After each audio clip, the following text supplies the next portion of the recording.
was precious. Mine! Hello guys, how's it going? So today I bring you a review of this Secret Identity Spider-Man. Yeah, I got this figure recently for a okay price. It was a lot of 3 figures, but I mainly just wanted this figure because it's so cool. Yeah.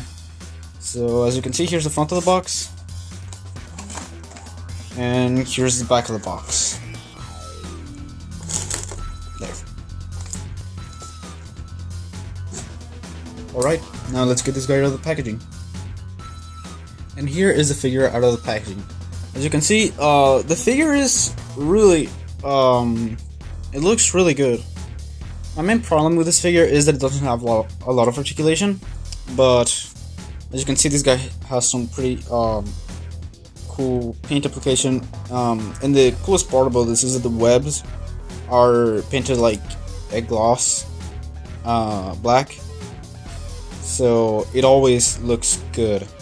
It sort of reminds me of my Ultimate Spider-Man custom in the whole shininess thing, and yeah, it has a lot of shading for being a basic figure, like here, here, and in the arms. Now, for articulation, there's just twisting of the head, maybe a little bit of tilting up and down, but like it's just more of a waggle, and it wobble. I don't know. The arms move all the way, and they move out all the way as well. There's a swivel in here, hinge in the elbow. It doesn't go to 90 degrees, but it's fine, I guess, but it could have been better. And just a swivel in here. Now for the legs, they're T-jointed, so you know, simple up and down, and this is far out as the leg goes. And for the knee, it doesn't go to 90 degrees, but it's fine, I guess. There's a swivel in here, and there's also an ankle hinge. It goes down that much and up that much. Overall, the articulation is the same for the Peter Parker version of the figure and the Spider-Man mode. It could have been. I mean, it's Toy-Biz, so you obviously know there could have been more articulation, but they had to find a way to, you know, budget the toy. Overall, the articulation could have been better, but you know, the figure looks super good. Now, let's actually get into the into turning him into Spider-Man.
And finally, here's the Peter Parker mode.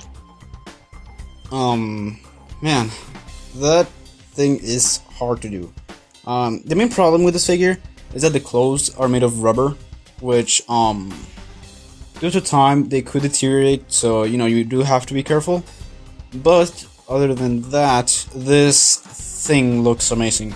And as you can see by the hairstyle of this figure, this is clearly based on the Ultimate Comics.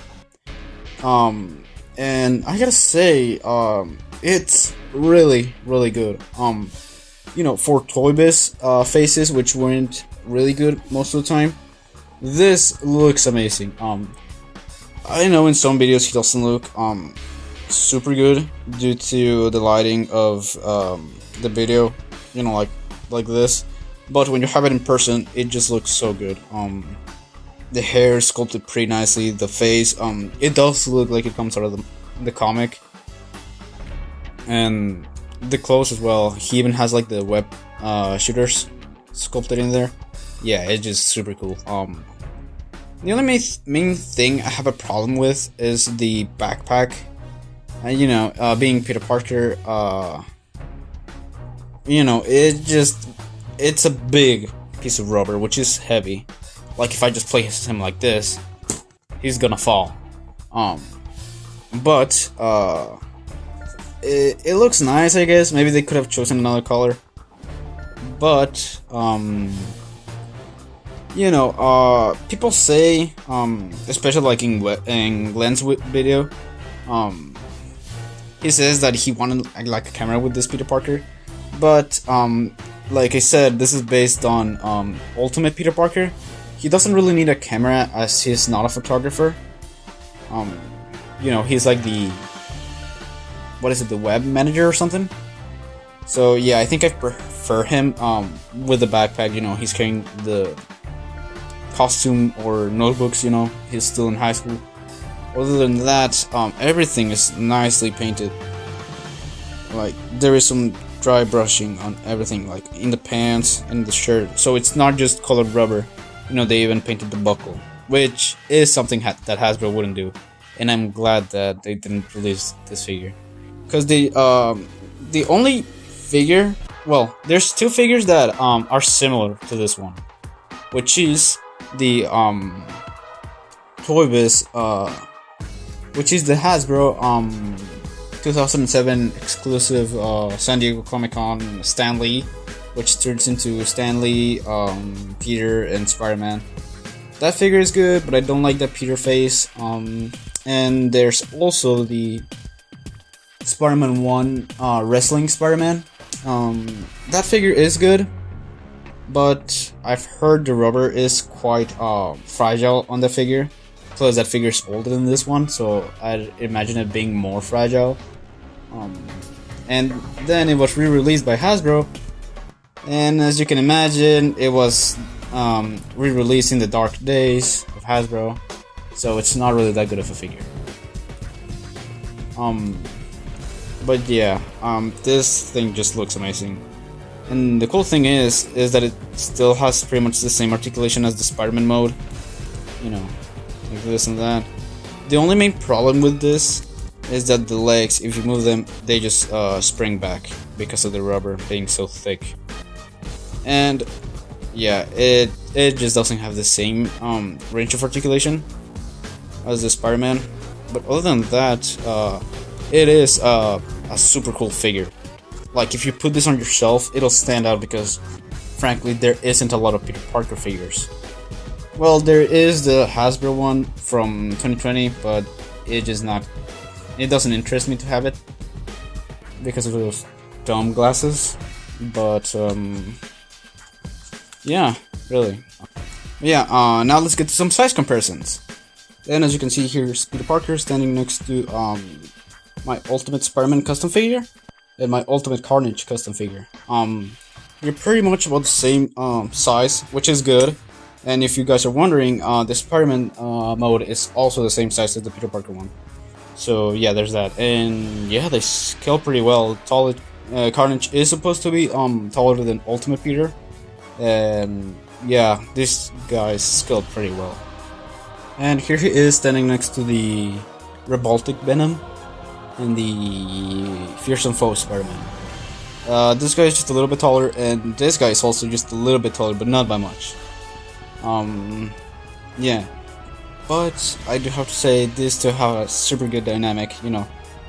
Venom being bulkier than Peter. You know, like, if I put them together, like, it looks really good. So there you guys have it. If you guys have the chance, definitely do pick up this figure. But, however, don't pick it up for a high price. The thing is, this figure is awesome. I love this figure. This is like one of my favorite figures. But it's not worth $80 or $90. At much, I say this figure is worth $40 and I don't know, 30 loose. Really the main problem with this figure, again, it's just the clothing, which is made out of rubber. And if you guys know this type of material, it's gonna break eventually. So yeah, like I said, if you do have the chance, pick it up, but don't pick it up for a ridiculous price. You know, eBay is super stupid. So yeah, yeah, like I said, this figure is just the perfect Peter Parker for me. I grew up with the Ultimate Spider-Man video game, and I read some comics, and this has to be like my favorite appearance of Peter Parker. And you know, I guess the Spider-Man mode isn't too bad either. So other than that, I cannot recommend this figure enough. So if you like the video, like and subscribe. If you don't, then you know what to do. This is Laco and signing off. Goodbye.